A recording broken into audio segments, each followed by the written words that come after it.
इस क्वेश्चन में हमें कॉम्बिनेशन ऑफ कर्व गिवन है और हमें ये आइडेंटिफाई करना है कि कौन सा ऑप्शन करेक्ट होगा। तो आप एक चीज नोटिस कर सकते हैं कि ये जो कॉम्बिनेशन आपको गिवन है ये तो पेयर ऑफ लाइन है जिसके कि आसानी से आप लोग फैक्टर भी कर सकते हैं। तो एक्चुअली आपको ax square plus by square plus c, और अगर हम इस डिग्री 2 के होमोजीनियस कर्व के फैक्टर कर लें तो इसके फैक्टर आ जाएंगे x minus 2y and x minus 3y equal to 0। यानी दो तो आपके पास पेयर ऑफ लाइंस हो गई, ये तो क्लियर हो गया कि दो आपके पास पेयर ऑफ लाइन है।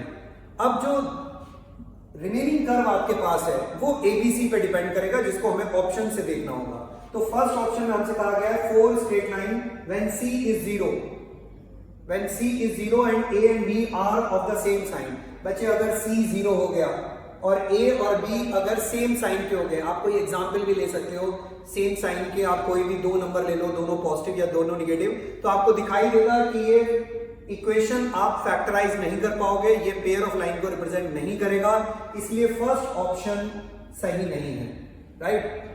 इसी तरीके से 2 straight line and a circle when A is equal to B and C is sign opposite to that of A। अगर A और B बराबर है और C उनके अपोजिट साइड का कोई नंबर है तो डेफिनेटली एक सर्किल आएगा। ये सिचुएशन आप बहुत आसानी से एनालाइज कर सकते हो। जैसे सपोज मैं A और B को 1 कंसीडर कर लूं और C को मैंने -1 कंसीडर कर लिया उनके अपोजिट साइन का। जस्ट एक एग्जांपल ले रहा हूं, तो आप ऐसा देख सकते हो कि ये एक सर्किल की इक्वेशन लिखी हुई है जिसका सेंटर, ओरिजिन और रेडियस 1 है। तो वही बात यहां पे कही गई है कि अगर A और B ये दोनों इक्वल हुए, जो कि सर्किल के लिए नेसेसरी कंडीशन होती है, और C अपोजिट साइन का हुआ, तो डेफिनेटली ये एक सर्किल को रिप्रेजेंट करेगा कर्व। तो ये B ऑप्शन करेक्ट है।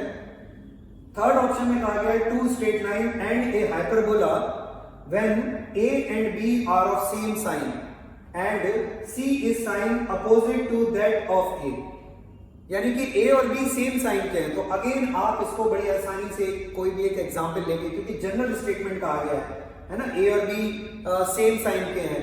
अगर A और B सेम साइन के हैं तो हाइपरबोला बनने का कोई चांस नहीं है, क्योंकि आप हाइपरबोला की स्टैंडर्ड इक्वेशन जानते हैं, उसमें x स्क्वायर और y स्क्वायर के कोफिशिएंट जो होते हैं वो अपोजिट साइन के रहते हैं। तो इसलिए C ऑप्शन भी करेक्ट नहीं है। और D ऑप्शन तो क्लियरली दिखाई दे रहा है, a circle and an ellipse.